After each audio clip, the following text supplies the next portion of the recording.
చూడమ్మా, నీదసలు సమస్యే కాదు.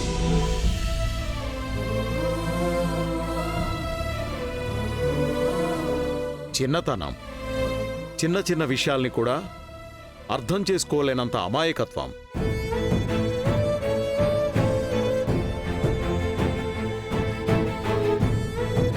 నా మొగుడు నాకే సొంతం కావాలి, అతని జీవితంలో నేను మాత్రమే ఉండాలి అనే స్వార్థం.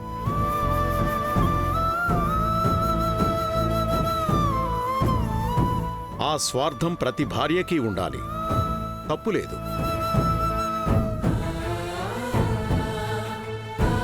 కానీ ఆ స్వార్థం తన జీవితాన్నే ప్రశ్నార్థకంలోకి నెట్టేసేంతగా ఉండకూడదు.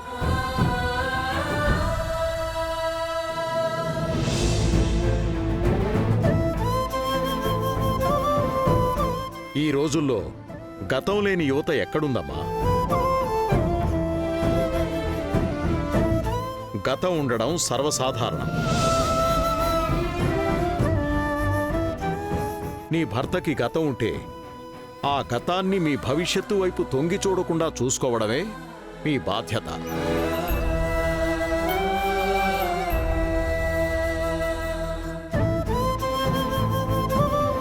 గతాన్ని ఒక జ్ఞాపకంలా చూస్తే అందంగా కనిపిస్తుంది. ఆ గతాన్ని గాయంలా చూస్తే నొప్పి తప్ప ఏమీ ఉండదు.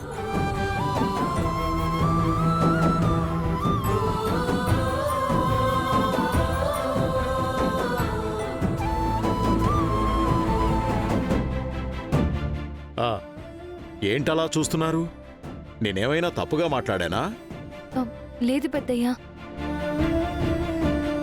కొత్తగా పెళ్ళైన ఒక ఆడపిల్లకి అర్థమయ్యే విధంగానే చెప్పారు.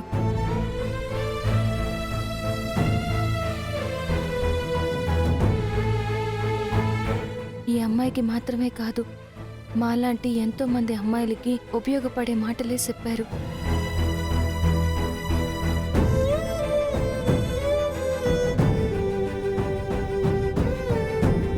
రమేష్, ఇప్పుడు చెప్పరా, ఏం చేద్దాం? నన్ను మా అత్తయ్య గారి ఇంట్లో దిగబెట్టండి అన్నయ్య.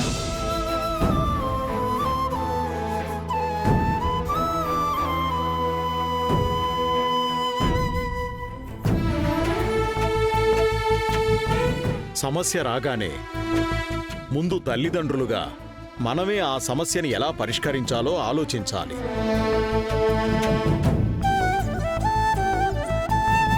శతవిధాలా ప్రయత్నం చేయాలి. ఏదో ఒకరోజు వాళ్లే ఒకరినొకరు అర్థం చేసుకుంటారని వదిలేయాలి.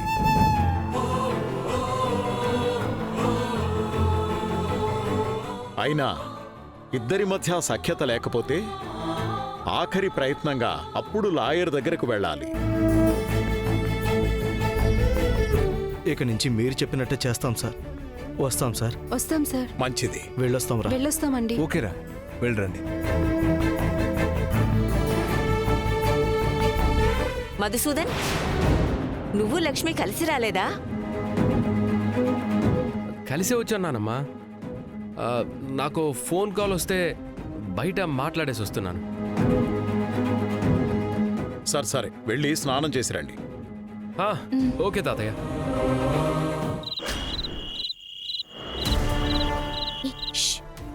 సైలెంట్గా రండి. రే దీపు, వాచ్మెన్ అయితే ఇప్పుడు రాడు కదా? ఇంకో 1 అవర్ వరకు రాడు త్రిష. దాని గురించి నువ్వు అసలు కంగారు పడుకో, నేను మేనేజ్ చేశాను. Very good. మరి సీసీ కెమెరాస్? అవన్నీ వాచ్మెన్ ఆల్రెడీ ఆఫ్ చేసే ఉంచాడు. గుడ్. నేను చెప్పింది గుర్తుంది కదా? ఏ వాల్ చూసినా మ్యాడీ శ్రీలక్ష్మిలా ఫోటోస్ ఉండాలి. పోస్టర్స్ కింద లవ్ కోట్స్ ఉండాలి. ఓకేనా? Okay okay okay. వెళ్ళండి వెళ్ళండి వెళ్ళండి. ఏ అక్కడ అంటించు ఫాస్ట్గా.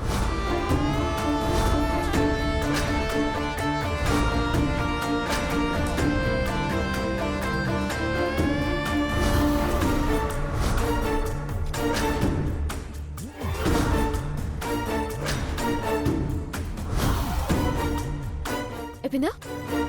మొత్తం నువ్వు చెప్పినట్టే చేశాం త్రిష. గుడ్. టుమారో మార్నింగ్ మనకి క్లాసెస్ స్టార్ట్ అవ్వక ముందే శ్రీలక్ష్మికి మ్యాడీ తీసుకునే క్లాస్ స్టార్ట్ అవుతుంది. హ్మ్. శ్రీలక్ష్మికి ఈ కాలేజ్లో కంటిన్యూ అవ్వటం చాలా కష్టమనే థాట్ కూడా స్టార్ట్ అవుతుంది. దాంతో శ్రీలక్ష్మి ఈ కాలేజ్కి గుడ్ బై చెప్పి వెళ్ళిపోతుంది. అప్పుడు నాకు మ్యాడీకి మధ్య ఎలాంటి అడ్డు ఉండదు. ఏంటి త్రిష ఆలోచిస్తున్నావు? నథింగ్. పదండి పద.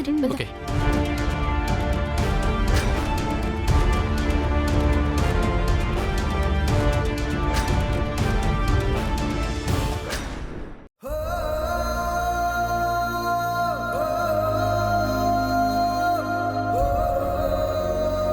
నేను ప్రేమించింది, పెళ్లి చేసుకోవాలని కలలు కంది త్రిషనే.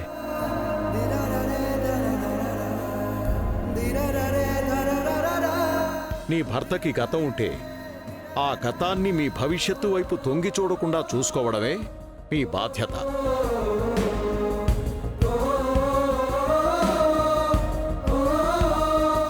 గతాన్ని ఒక జ్ఞాపకంలా చూస్తే అందంగా కనిపిస్తుంది.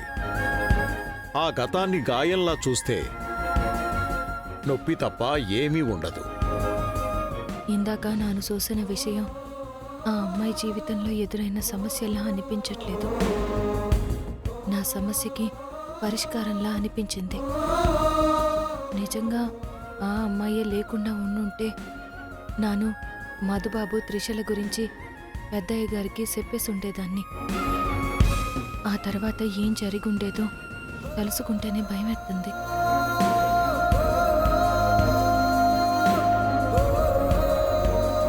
హలో ఎరబస్, నా మనసులో ఇంకో అమ్మాయి ఉందని తెలిసిన వెంటనే నా లైఫ్లో నుండి దూరంగా వెళ్ళిపోతావు అనుకున్నాను. కనీసం ఇంటికొచ్చి తాతయ్యకి చెప్పి పెద్ద సీన్ క్రియేట్ చేస్తావు అనుకున్నాను.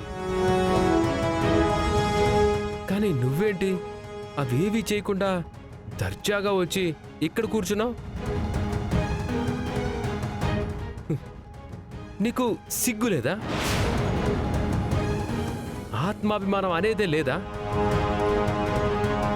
నా మనసులో ఇంకొకరు ఉన్నారని తెలిసినా నువ్వు నన్ను కోరుకుంటున్నావంటే నీ క్యారెక్టరే లేదనిపిస్తుంది. ఛ!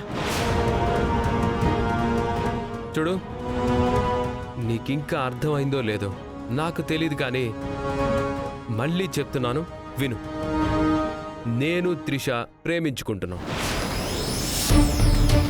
తన మీద నాకున్న ఇష్టంలో 1% కూడా నీ మీద లేదు.